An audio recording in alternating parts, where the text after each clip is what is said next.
अस्सलामु अलैकुम वरहमतुल्लाहि वबरकातुहू। रब्बिश्रह ली सदरी वयस्सिर ली अमरी वहलुल उक़दतम मिन लिसानी यफ़क़हू क़ौली। आऊज़ु बिल्लाहि मिनश शैतानिर रजीम। बिस्मिल्लाहिर रहमानिर रहीम।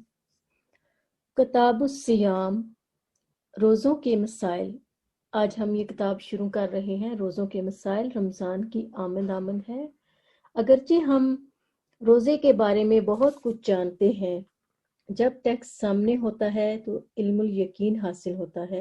लेक्चर सुन लेने से भी ईमान ताज़ा हो जाता है, लेकिन सिर्फ वो खबर होती है। जब आप किताब खोलते हैं तो ये होता है इल्मुल यकीन। पहला क्या था? इल्मुल यकीन। अगर आप किसी काबिल एतमाद इंसान से कोई लेक्चर सुनते हैं तो वो इल्म यकीन का दर्जा है। जब आप किताब खोलते हैं तो ये आइनल यकीन का दर्जा है। और जब आप इसी इल्म की खलवत पाते हैं और आपके अंदर उतरता है, आप अपने अमल से तस्दीक करते हैं, तो ये कौन सा दर्जा है? हक़्क़ुल यकीन का, कि वाकई आपने इस इल्म को हक समझा है, क्योंकि अब आप इसको कर रहे हैं। फिर अगर आपके पास किताब है तो इंसान किसी को बताने में भी पूरी तरह कॉन्फिडेंट होता है कि मैंने पढ़ा हुआ है। इस लिहाज से इल्म के 3 दर्जे हैं। वो लोग जो सिर्फ लेक्चर सुनते हैं, और वो लोग जो बाकायदा किताब खोलकर उस्ताद से पढ़ते हैं, या फिर वो लोग आगे जाकर मजीद तहकीक करते हैं। रोज़े को अरबी ज़बान में सौम कहा जाता है।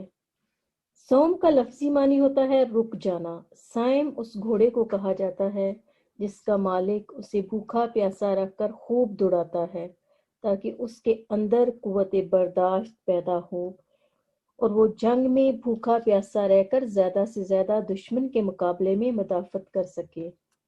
तो रोज़े का मकसद क्या है? कि इंसान भूख प्यास काट कर उसके अंदर कुव्वत बर्दाश्त पैदा हो।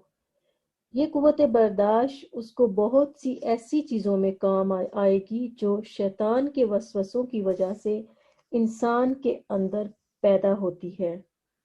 शैतान भी इंसान का खुला दुश्मन है। शैतान के मुकाबले के लिए इंसान को ताकतवर होने की ज़रूरत है। वो ताकत ईमानी ताकत है, और ये ताकत अल्लाह का हुक्म मानकर ही इंसान के अंदर आती है। रोज़े की हालत में खाना पीना जो इंसान की सबसे बड़ी कमज़ोरी है और ज़रूरत भी है, तो इंसान इस पर काबू पा लेता है, तो इसके अंदर बहुत बड़ी कुव्वत पैदा हो जाती है। दूसरी चीज़ इंसान की शहवत है। जो इंसान इसको कंट्रोल कर लेता है तो वो बहुत मजबूत हो जाता है। तीसरी चीज़ इंसान की नींद है, जो इसकी बहुत बड़ी वीकनेस है। ये तीनों चीज़ें इंसान की ज़िंदगी में, यानी भूख, शहवत और नींद के गलबे से अमूमन इंसान गलत चीज़ों की तरफ माइल हो जाता है और नफ्स की पैरवी शुरू कर देता है। जो शख्स इन तीनों कमजोरियों पर काबू पाते हैं, उनके लिए बहुत सी खैर और भलाई के दरवाजे खुल जाते हैं। रोज़े में इंसान को इसी चीज़ की तरबियत दी जाती है। जब इंसान के अंदर ये सब कुछ अल्लाह की इबादत समझकर करने का अमल शुरू होता है, तो उसे न सिर्फ जिस्मानी फ़ायदे हासिल होते हैं, बल्कि रूहानी फ़ायदे भी हासिल होते हैं। तो रोज़े के बहुत से फ़वाइद हैं, तो हम इस वक्त इन फ़ायदों को डिस्कस नहीं करेंगे, बल्कि बराह रास्त जो शरीयत ने रोज़े के बारे में अहकामात मिलते हैं उनके बारे में जानते हैं, उनके बारे में पढ़ते हैं। तो सबसे पहले रमज़ान का महीना वो है जिसमें रोज़े फ़र्ज किए गए। तो जिन लोगों के पास किताब है वो किताब का पेज नंबर 15 देखें, और जिनके पास किताब नहीं है तो वो उनको PDF शेयर कर दिया जाएगा व्हाट्सएप ग्रुप में, तो वहाँ से आप लोग देख सकते हैं। मैं 1 मिनट यहाँ पे आप लोगों के साथ शेयर कर देती हूँ इसका PDF। फरीज़तुस सौम, रोज़े की फ़र्जियत। रोज़ा इस्लाम के बुनियादी फ़राइज़ में से एक फ़र्ज़ है।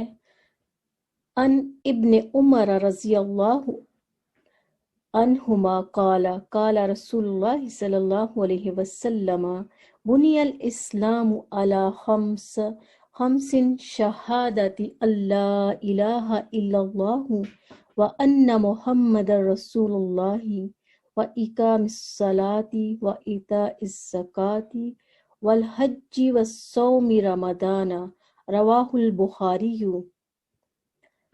حضرت عبداللہ بن عمر رضی اللہ عنہما کہتے ہیں رسول اللہ صلی اللہ علیہ وسلم نے فرمایا اسلام کی بنیاد 5 چیزوں پر ہے: کلمہ شہادت اللہ الہ الا اللہ وان محمد رسول اللہ، نمبر 2 نماز کا قائم کرنا، زکوٰۃ ادا کرنا، حج اور رمضان کے روزے رکھنا۔ اسے بخاری نے روایت کیا ہے۔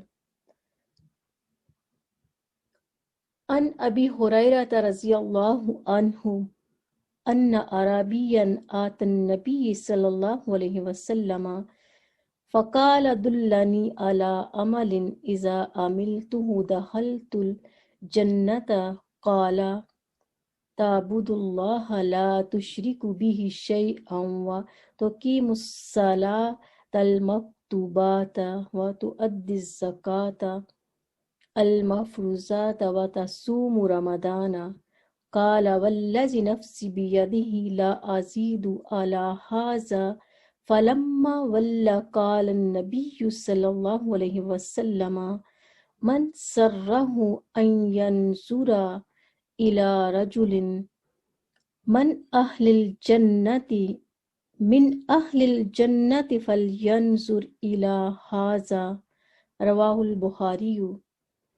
حضرت ابو ہریرہ رضی اللہ عنہ کہتے ہیں کہ ایک اعرابی نبی کریم صلی اللہ علیہ وسلم کی خدمت میں حاضر ہوا اور عرض کیا